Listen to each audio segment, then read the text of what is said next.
Coming up on today's episode of Airborne Unlimited, WACO Aircraft Company creates first amphibious float plane.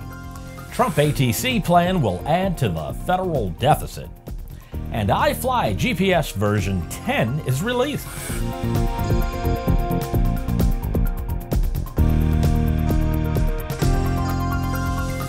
Hello, I'm Christopher C. Odom. It's June 14th, 2017, and this is Airborne Unlimited. The WACO Skunk Works reports they are working on something really fun and wet. That is, assuming you consider splashing around lakes in an amphibious WACO fun. The company reports that the construction has started using a damaged YMF-5C as the parts donor to create its first amphibious float plane, the YMF-5F.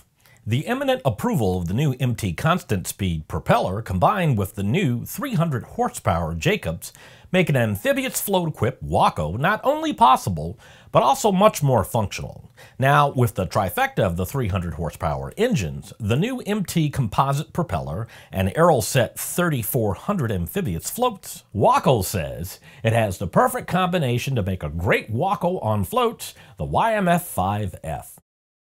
Privatizing air traffic control will potentially add $20 to $46 billion to the federal deficit, according to the budget released by the White House. The shift of ATC from the FAA to a private, nonprofit corporation would reportedly raise the deficit $46 billion over the next 10 years.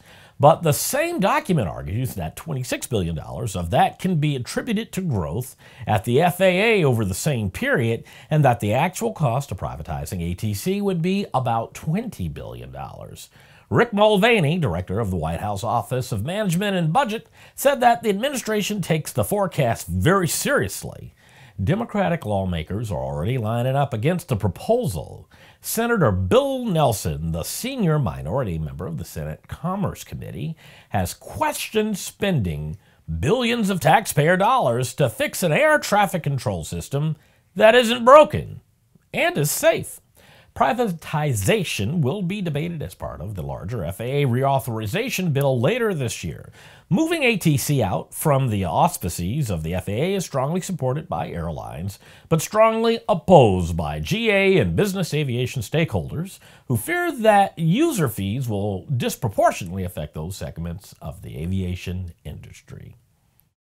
After the break, iFly GPS version 10 released. Based on the popular Sling 2 LSA, the Sling 4 was designed to be the most practical and desirable lightweight four-place experimental aircraft on the market. Find out more about this 115 horsepower turbocharged airplane at airplanefactory.com.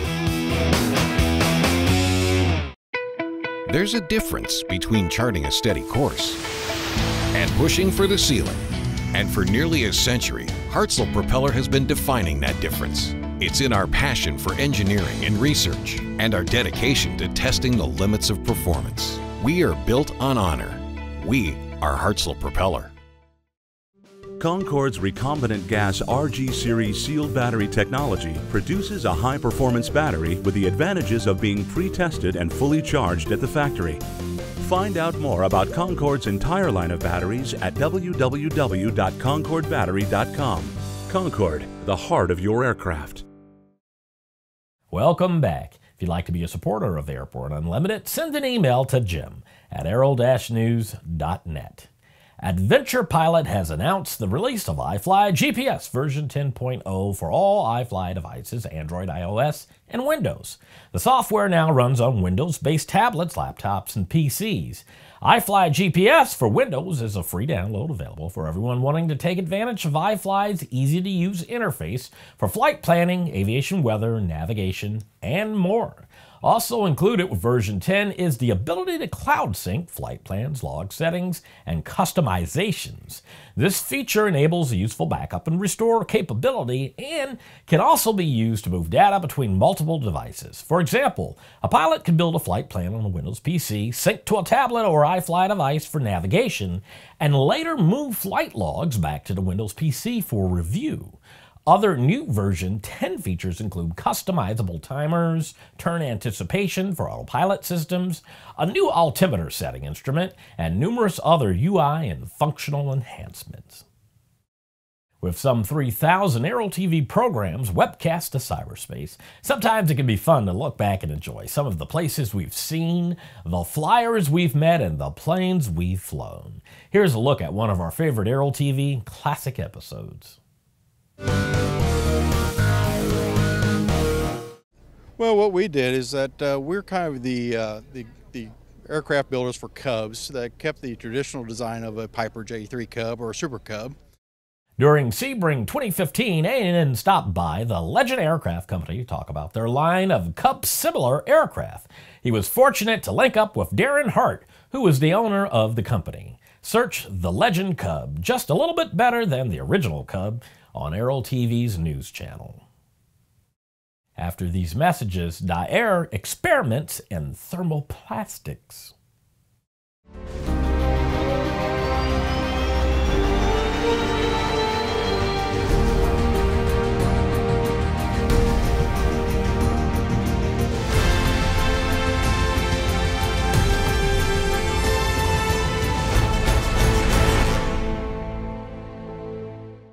Sandia introduces the new SAI 340 Quattro TSO'd airspeed, attitude, altitude, and slip. With integral backup battery, safety never looked so good. See it now at www.sandia.aero. With so much news coming out of the aviation industry, we're summarizing a few of those other great stories in our brief segment we call Around the Patch.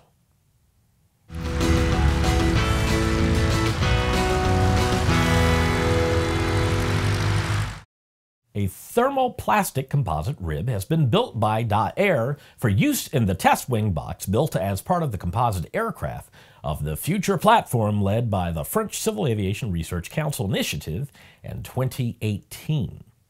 The process, which is covered by several patents filed by Daer, will allow it to manufacture more complex parts and offer a variety of materials with a goal of reducing production costs.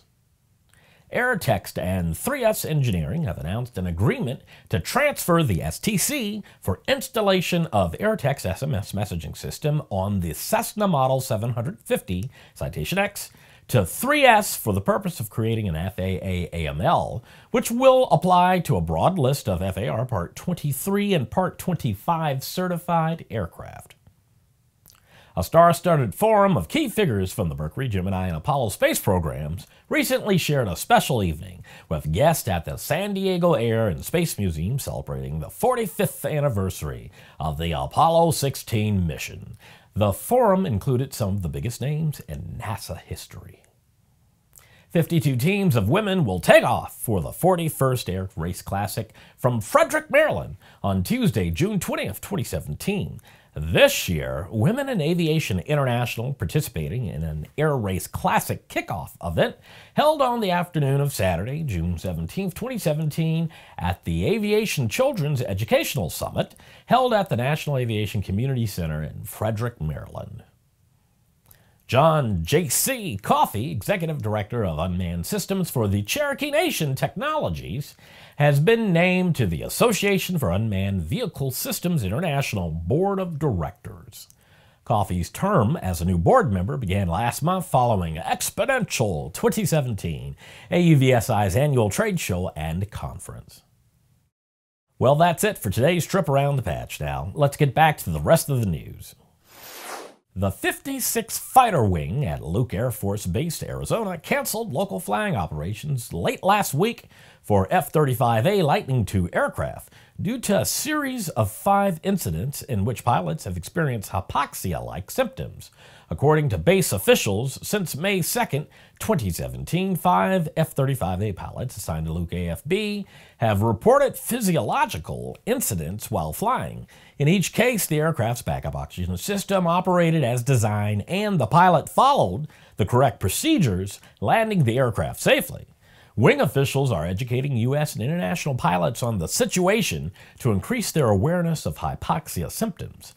Pilots will also be briefed on all the incidents that have occurred and the successful actions taken by the pilots to safely recover their aircraft. Flight medicine will brief physiological symptoms and also the extensive measures that are being taken to analyze data collected from the incident. Currently, the local flying operation cancellation is limited to Luke AFB. Air Force senior leaders are aware of the incident and are providing support and resources as necessary to protect pilots. More broadly, the F-35 Joint Program Office has stood up a formal action team of engineers, maintainers, and aeromedical specialists to examine the incidents to better understand the issue. Well, that's our program for today. Remember that Airborne Unlimited stream daily, Monday through Friday, with additional news bulletins for important stories that fall outside of our normal deadlines. If you're watching us on YouTube, please subscribe, and do check us out on Facebook and Twitter. Got comprehensive, real-time, 24/7 coverage of the latest in aviation and aerospace stories anytime at aero-news.net. Keep flying. We'll see you tomorrow.